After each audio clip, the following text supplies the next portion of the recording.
The Lifestyle Show, presented by Selina Mackenzie. Now, in the book, Mend or Move On, it's a guide to healing or leaving toxic relationships. Well, in the book, licensed professional counsellor Kate King explains how to recognise when a problem-plagued connection is beyond repair and teaches you how to walk away guilt-free, even if it means cutting off a family member or an old friend. She joins us now. Welcome to the show, Kate. Thank you so much for having me. I'm glad to be here. So interesting in the introduction. I always imagine when you're talking about a toxic relationship, it's a husband or wife or partner.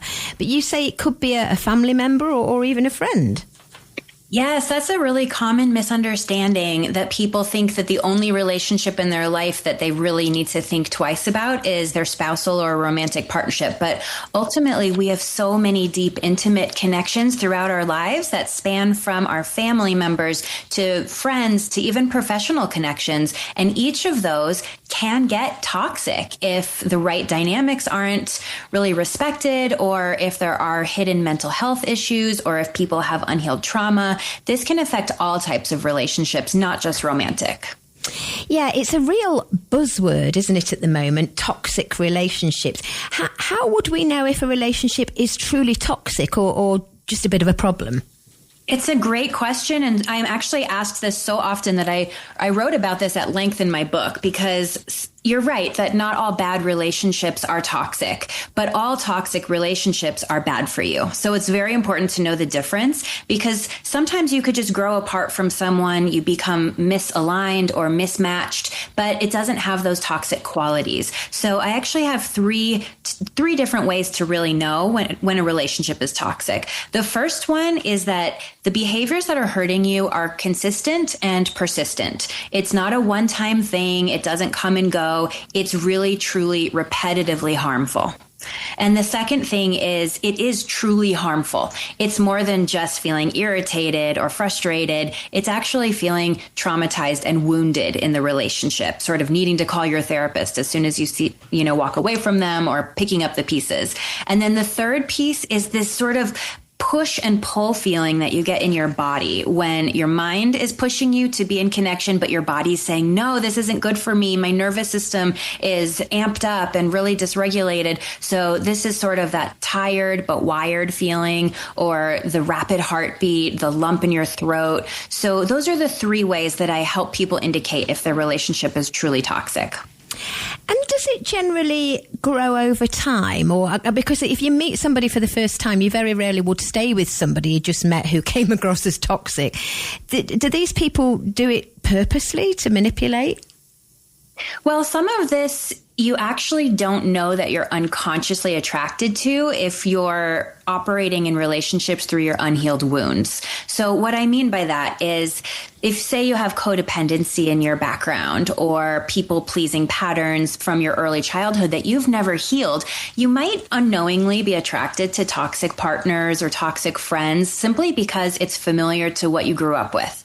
And so as you heal more and do more of your inner work, you might find that you have less tolerance or capacity for people who have these qualities. And that's you moving away from toxic relationships. But you might not know in the beginning that that's actually who you were attracted to in your unhealed state. So that's part of it. The other piece is that, yeah, there are some relationships that sort of become toxic over time, and it's a slow ramp or runway towards that toxic behavior, especially when you're talking about people with narcissistic qualities or personality disorders. Oftentimes it's sort of the long game. And so you can sometimes feel trapped by a person like that because they don't show you their true self right away. And this is what the disentangling process is from really deep narcissistic relationships. But it doesn't always happen that way. I mean, truly, sometimes you just realize that that's who you've been attracted to all along because you're doing your own healing.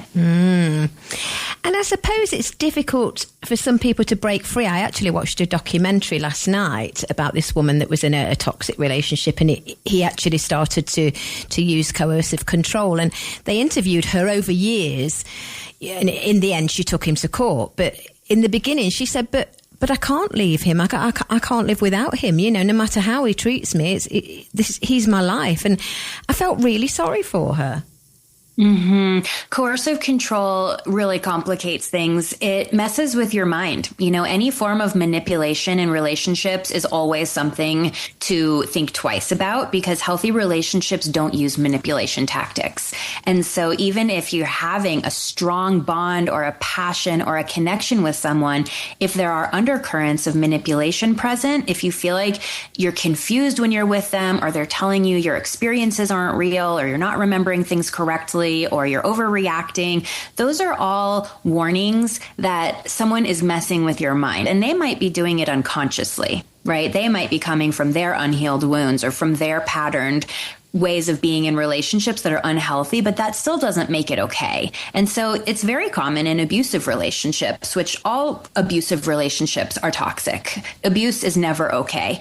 And so in abusive relationships, it's common for people to have that push and pull feeling like, I want out of this, but I want to stay in it. I know it's healthy to leave, but I'm really connected to this person. And that's part of the layered process of why it can take a while for people to extricate from these types of relationships.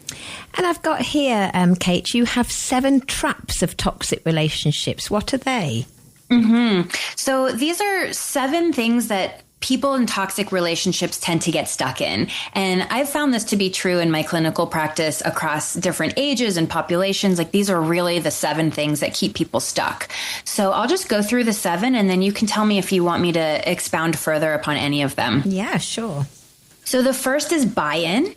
That's when you sort of buy into the narrative of like, well, this is just how we are. Or, you know, that, like what you said about the documentary, that person bought into, you know, but he's my life. I'm just buying into that. I'm not questioning it. The second trap is comfort. This is when people are so comfortable in the dysfunction that they don't try to fight against it or change it because actually changing or healing it would be unfamiliar and really kind of scary. So they're more comfortable with the discomfort. The third trap is powerlessness. So this is when people feel really small. They become very compliant and submissive within a toxic relationship. This happens a lot in abusive relationships. And that is in the design of the abuser because they want them to feel small and powerless so that they can maintain control. The fourth trap is false ownership. This is when someone will say, it's all my fault. This whole relationship, all the problems, they're all on me. And that's never true. It's always a dance between people. So if someone is taking full ownership for all the problems, that's definitely a toxic relationship.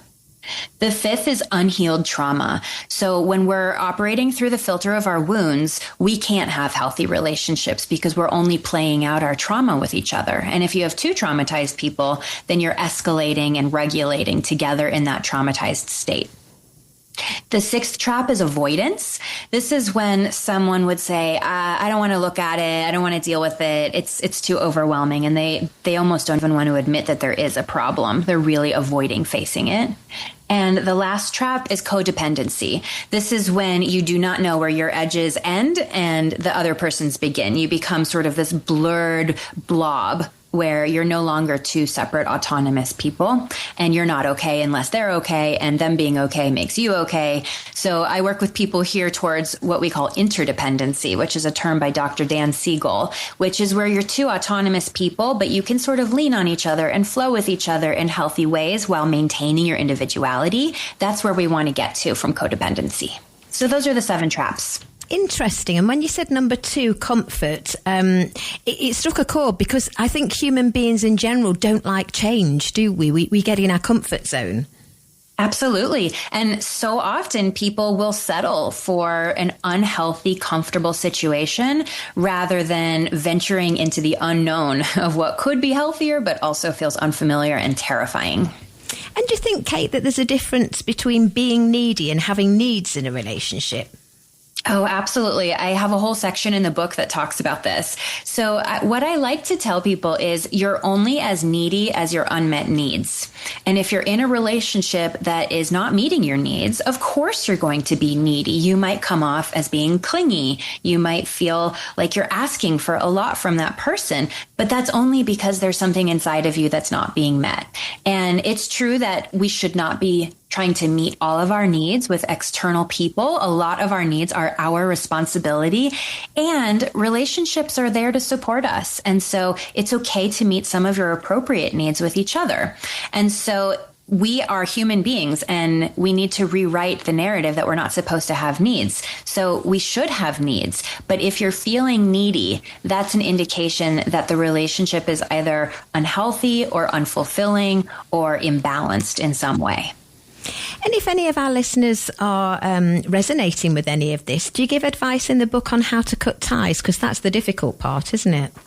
It is. So I titled the book Mend or Move On because I want people to know they always have a choice. You don't always have to mend and you don't always have to move on. It's going to be unique for everyone. And yes, if people do choose that it's time to move on, it's time to break free, the book charts a path for that will help support them to not only gain clarity, but also strength and empowerment and resources so that when they do cut ties, they feel really strong and solid on that path. And one of your quotes I read is everyone in relationships should strive to treat friends, colleagues and loved ones with compassion rather than empathy or sympathy, as well as the power of everyday acts of kindness. I was always taught people should, or you want people to treat you as you treat them.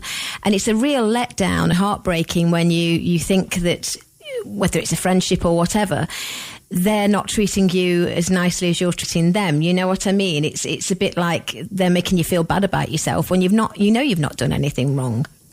Yeah, what you're talking about is reciprocity. That's the give and take in an equal measure, where it's not always 50-50, but over the course of the relationship, maybe there's a certain season where you're giving more and a certain season where you're receiving more. But overall, the give and take is in healthy flow.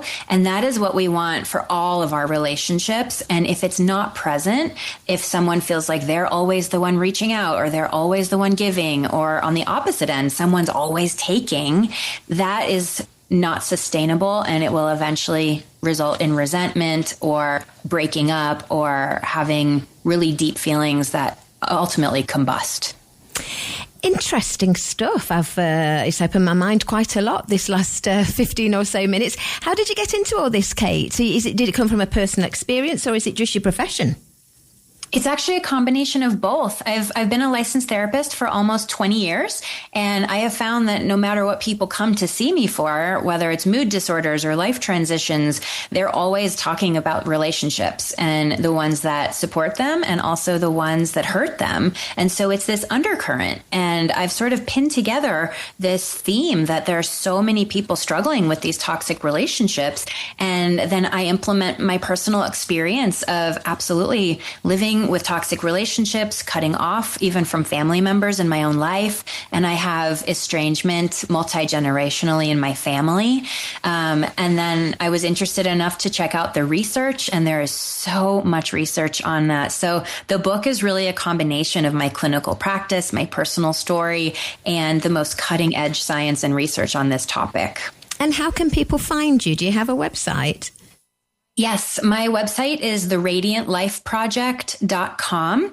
I have a ton of information there. I'm also active on social media. My handle is The Radiant Life Project.